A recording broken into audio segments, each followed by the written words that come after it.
Welcome back to Medical Monday. We are talking about your skin today with dermatologist Dr. Benlam, and we appreciate you being here and answer all of these questions. Morgan has been hanging on the line. Morgan, thank you for your patience tonight. What is your question? Hi, I was just wondering if you could tell us a little bit more about some of the new psoriasis medications, because they sound a little dangerous on some of the commercials. Hey, great question. You hear the last part where they go through all the side effects really quickly in this different tone, and they do sound scary. We were just talking about psoriasis and what an impact it can have on your life physically, but also mentally. Right. So I'll first start off, just because some of the audience members may not be familiar with psoriasis. Psoriasis is a type of inflammatory disorder that affects about 2% of the U.S. population, and it leads to thickened skin lesions that are very red and scaly that can appear on any part of people's skin, including the scalp, and it also can affect the nails, to damage the nails, and it can also affect the joints. About a third of individuals who develop psoriasis of the skin will also develop what we call psoriatic arthritis that can lead to deformity of the joints. Now, saying that, in the past, the treatment for moderate to severe psoriasis involved the use of certain chemotherapy medicines such as methotrexate.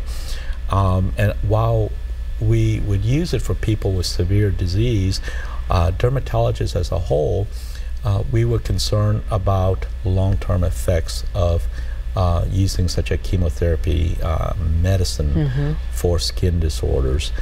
And so over the last, I would say, really 10 years, there have been innovations in dermatology with regards to treatment of psoriasis that include a class of medicine called biologics.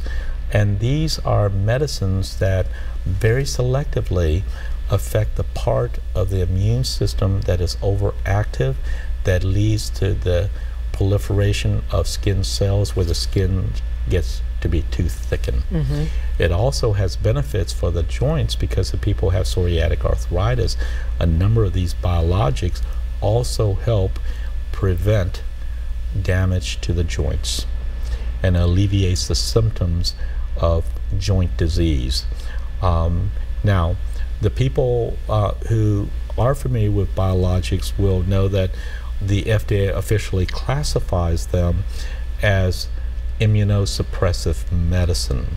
And while they are partially immunosuppressive, there is a strong body of literature that supports that they are very safe to use, where long term, and we're talking about over the last 15 years or so of use, there has been no increased uptick of infections or conditions that are related to suppression of their immune system. Saying that, we would use those medicine very carefully, and we always monitor people carefully to make sure there are no problems that arise. There's also a new medicine now that's also available. It's an oral medicine. It's called Apremilast, and that medicine people can take orally, and that one does not have any effects on the immune system. And that can work, although this is from my own personal experience.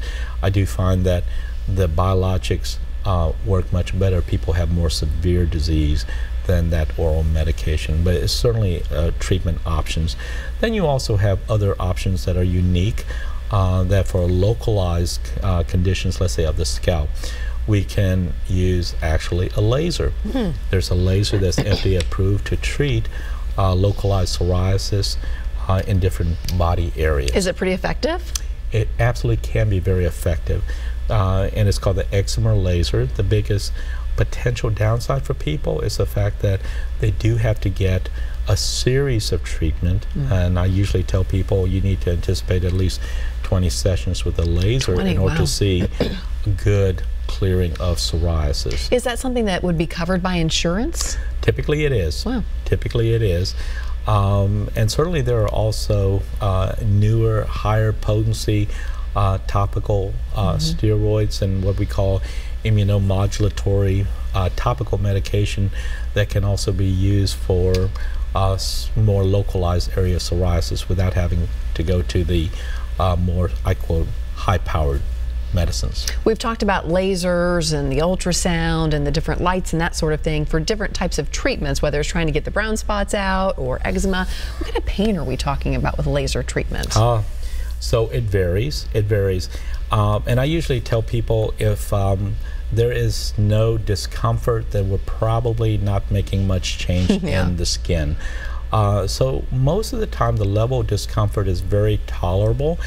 And I usually tell people, let's say, for example, if we're treating broken capillaries on the face, it'll feel like a little grease splatter on the skin every time the laser is fired.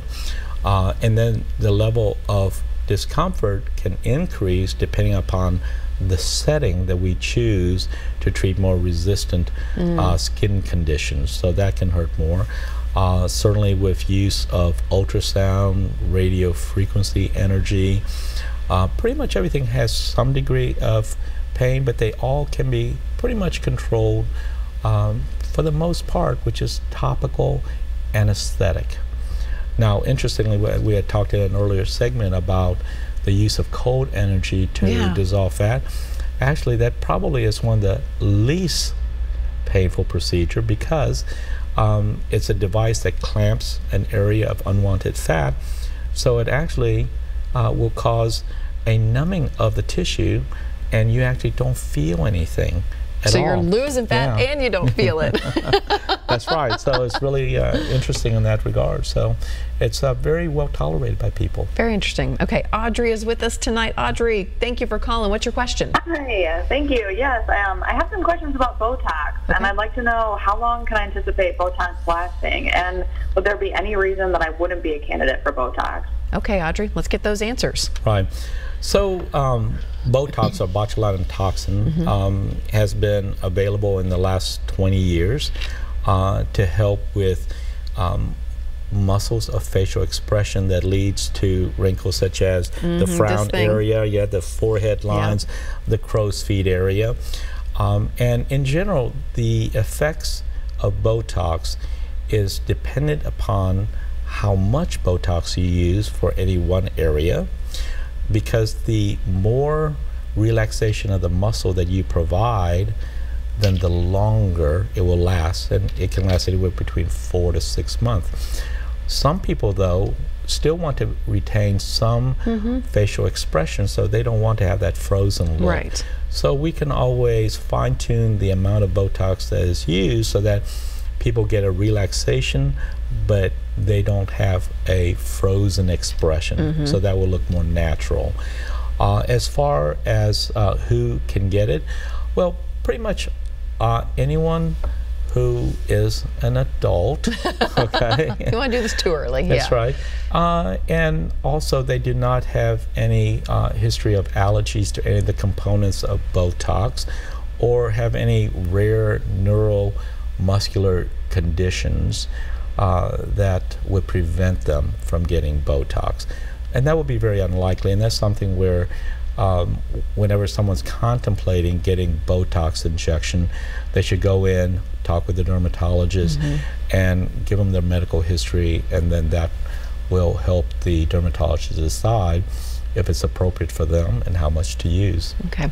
I just have a quick question. We only have about a minute left, but with all these new fillers and Botox and resurfacing, are facelifts a thing of the past? Interesting that you should say that, because the number of facelifts that are done by surgeons are actually decreasing in numbers over the years. And people are looking for more natural, non-invasive things that can be done, and putting off face lifting for much further down their lifespan. Now, certainly there are people who would be very appropriate for plastic surgery to do facelifting if the amount of loose skin that they have is so much that really these other modalities cannot work. But for the most part, if people start a little bit early, before things get to be, so to speak, too bad for them, then you can do a lot of things that really puts off doing an invasive procedure like facelifting for many, many, many years. Okay, interesting. On that note, we're going to take a quick break. When we come back, we will wrap things up.